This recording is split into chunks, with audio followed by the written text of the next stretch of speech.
Sejam bem-vindos. A Prime Gestão e Treinamento Corporativo criou esse espaço, Minutos de Gestão Prime, para poder compartilhar experiências obtidas com nossos clientes e também divulgar produções acadêmicas relevantes ao tema.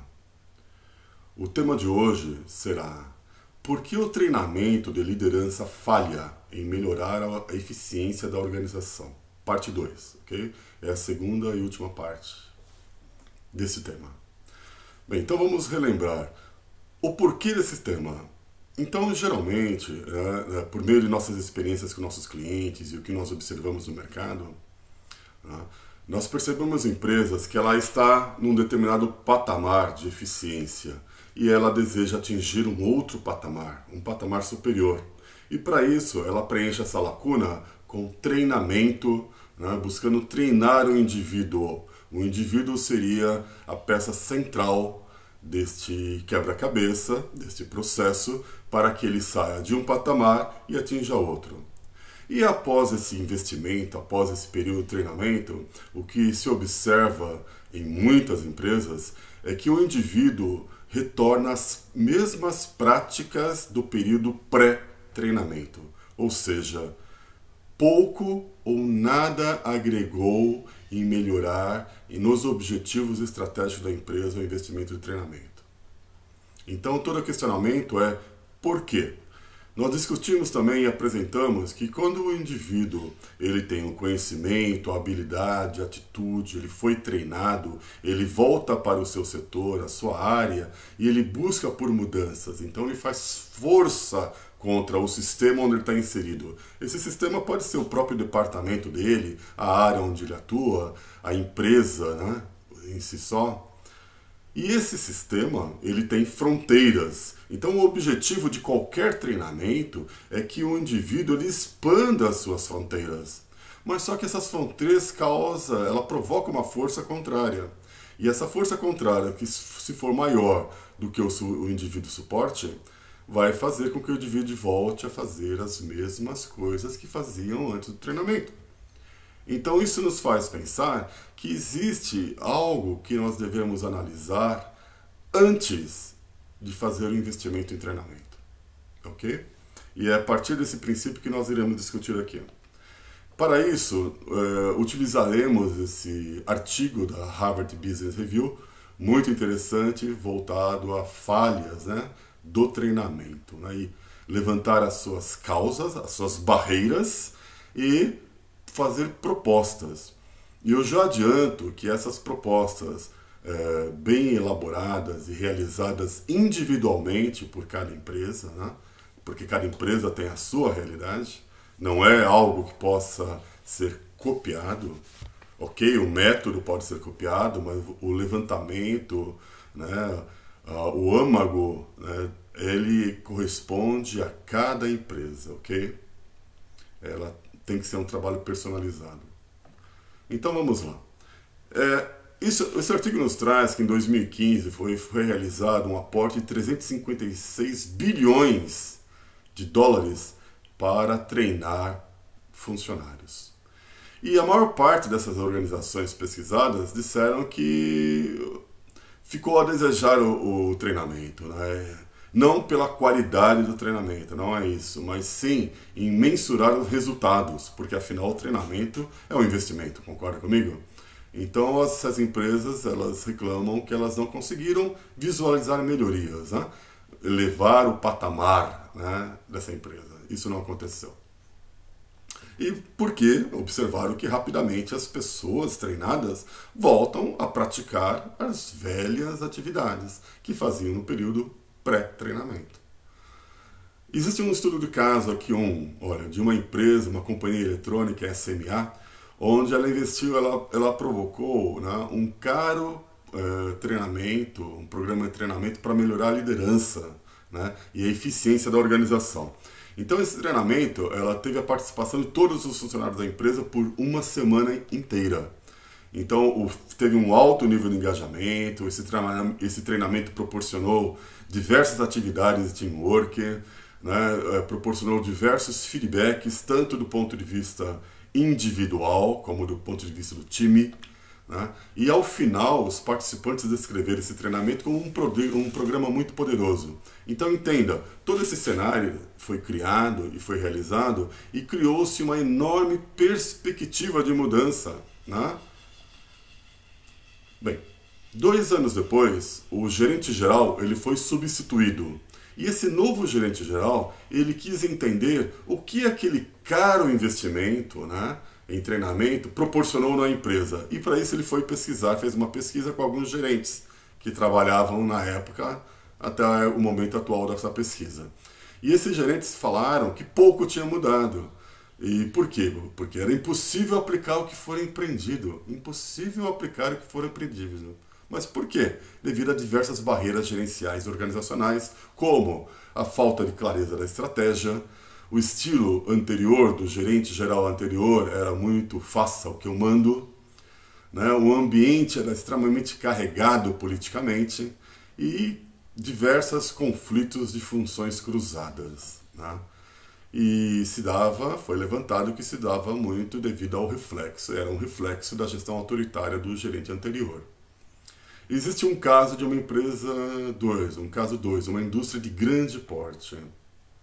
E ela fez um aporte, investimento de 20 milhões de dólares em treinamento, objetivando segurança do seu funcionário. E o que aconteceu? Múltiplas fatalidades em sua planta. Então, e esses participantes do treinamento, quando foram questionados, falaram assim, é muito difícil colocar em prática o que foi aprendido. Então vocês vejam, tudo indica que, né, que existe algo que nós devemos entender prioritariamente, a priori, do que fazer investimento em treinamento do indivíduo. Por quê? Porque essa situação ela provoca uma estagnação, uma volta ao que era no passado. E é isso que nós temos que entender. Continuando, esse artigo nos mostra um estudo realizado com 50 organizações. Então, de 150 gerentes, 75% eles disseram que estão insatisfeitos com os resultados do treinamento. Veja, não quer dizer que o treinamento fora ruim, que sua carga horária fora insuficiente. Não. Quer dizer que foram realizados os treinamentos corretos, só que os resultados finais foram insatisfatórios, né? Então, por quê? Em suma, os indivíduos tinham menos poder para mudar o sistema ao seu redor que o sistema para moldá-los, o que foi falado, né?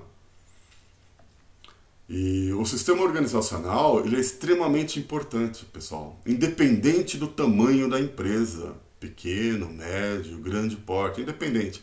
Porque esse sistema organizacional, ele define os papéis das organizações, as suas responsabilidades, o relacionamento interpessoal, interáreas, né? E tem um impacto enorme, né, na mentalidade e comportamento do indivíduo. Então nós estamos conseguindo delinear o que é que está provocando esse grande problema, né? Bem, então a falha de executar a estratégia de mudança do comportamento organizacional não está enraizada na defesa individual, que nós conversamos no passado, mas nas políticas e práticas criadas pela alta direção.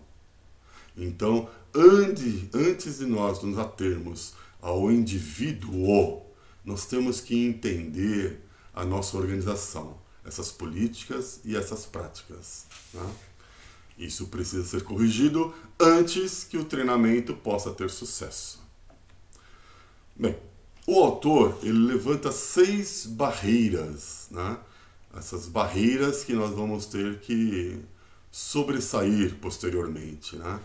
Mas primeiro vamos entender os grandes inimigos, né? A primeira barreira seria a direção da estratégia e valores não são claras, né? E frequentemente causa conflitos de prioridade. Então o colaborador ele não conhece a estratégia e os valores da companhia, ou essa estratégia, esses valores da companhia não refletem a realidade da empresa. E isso causa conflitos, né? 2.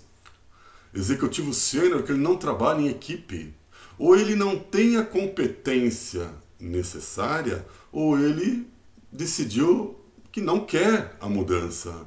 Então nós temos que mapear essa pessoa que é extremamente importante na hierarquia da empresa. O estilo dessas lideranças, faça o que eu mando, ou aquelas que deixa à vontade, né? Então ambos os estilos de liderança, elas inibem essa discussão sincera sobre os problemas. E se você não tem, né? Se a organização não possui uma abertura total para discutir os seus problemas, como irá então resolvê-los? 4. Falta uma coordenação entre as empresas, em setores, devido a esse pobre desenho organizacional que tem que ser revisto. 5.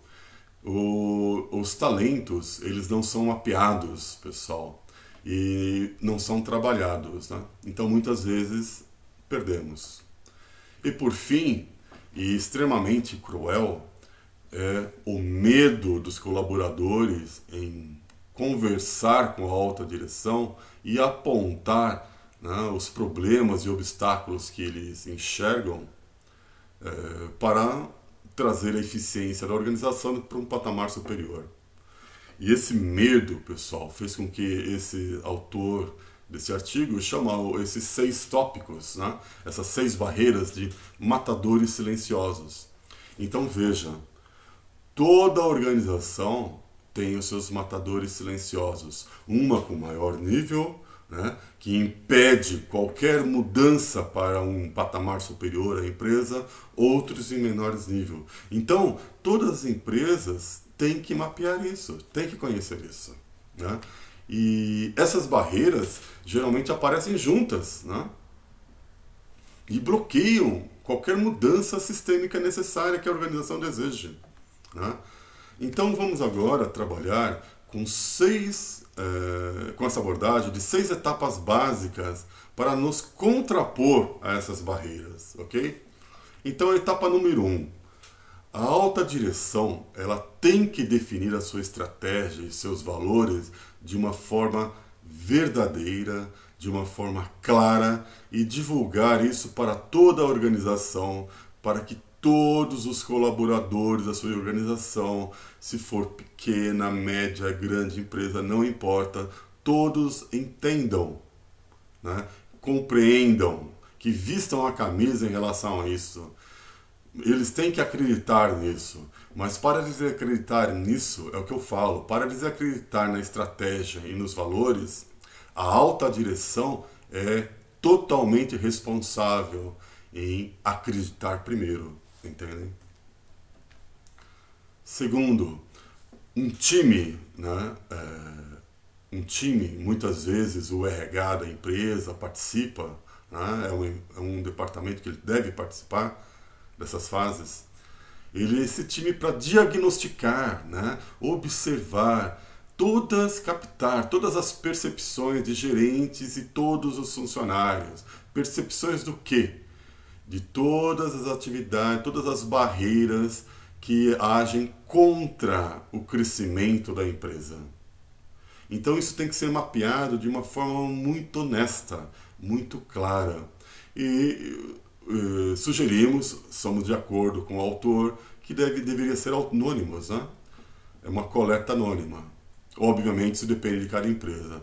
Mas o grande objetivo aqui da captação é que você tenha as informações mais próximas da realidade possível, né? Que somente com informações, fatos, né, realísticos, você possa propor a mudança, que faz parte.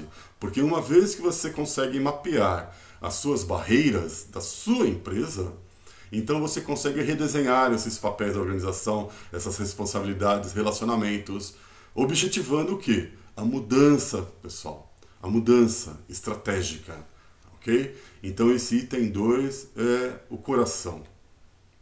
O item 3, após essa fase de mapeamento e implantação das ações necessárias, a liderança tem um papel fundamental em ficar extremamente próximo aos seus liderados, né? E porque isso vai fazer com que que eles trabalhem nesse novo desenho né, que almeja essa organização, né, esse trabalhar em prol de atingir um patamar superior, né. O quarto ponto é que a organização aí adiciona o treinamento onde julgar necessário, você entende? Onde está entrando agora o treinamento do indivíduo. E o 5, o sucesso na mudança comportamental, ela é mensurada, pessoal. Ela tem que ser mensurada. Mensurada com indicadores individuais, quer dizer, se existem indicadores, está meta, né? Individual e organizacional, perfeito? Tem que ter essa amarração. Muito importante, muito em função da sua estratégia e da sua visão e valores. E sexto, sistema de seleção, avaliação, desenvolvimento e promoção de talentos são ajustados para refletir e sustentar as mudanças no comportamento organizacional. Então veja que isso, você até agora, até o quinto passo, você está atacando os seus colaboradores que estão na empresa. Mas você tem que fazer um processo para que você já estruture a trilha dessa pessoa que vai ser selecionada, contratada. Então tem que começar na seleção desse trabalho. Entende? Porque o RH é fundamental nesse processo. Voltando àquele caso 1, né, da SMA, aquela companhia eletrônica, esse novo gerente, ele trabalhou esses 6 passos na organização e 2 anos após ele fez uma avaliação para entender a eficácia, né? E esse é o resultado. Uma rigorosa avaliação mostrou uma notável mudança na liderança e teamwork. Performance aumentou.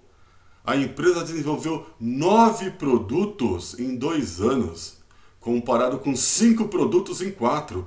Ela melhorou a sua eficácia em mais ou menos 6 vezes, pessoal. Receitas e lucros cresceram significativamente. Então essa lógica que nós falamos no primeiro vídeo, que é a lógica usual, onde a meta para a mudança, né, para a empresa alcançar um novo patamar era o indivíduo, agora tem uma lógica mais eficaz, né? Porque o problema de comportamento organizacional e desempenho derivam do sistema mal projetado e gerenciado de forma ineficaz. E é no sistema que nós devemos agir, por meio daquele levantamento que foi falado, aquela regra dos 6 passos. E mudando esse sistema para suporte e exigir novos comportamentos possibilitará aprender e melhorar a eficácia e atuação, né, de cada indivíduo e assim da organização.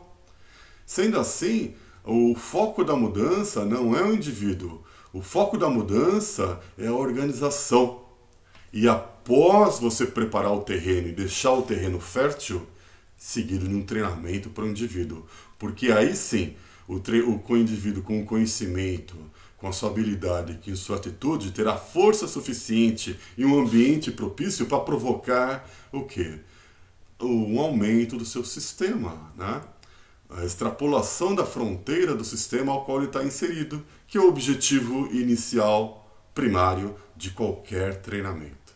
Perfeito? Esse foi o objetivo de passar, né, rapidamente essas experiências que nós passamos com alguns clientes, suportado por esse artigo acadêmico muito interessante, né, que sugerimos a todos que leiam com um pouco mais de profundidade a quem se interessar. Segue nosso contato para quaisquer informações adicionais ou propostas de melhorias. Muito obrigado.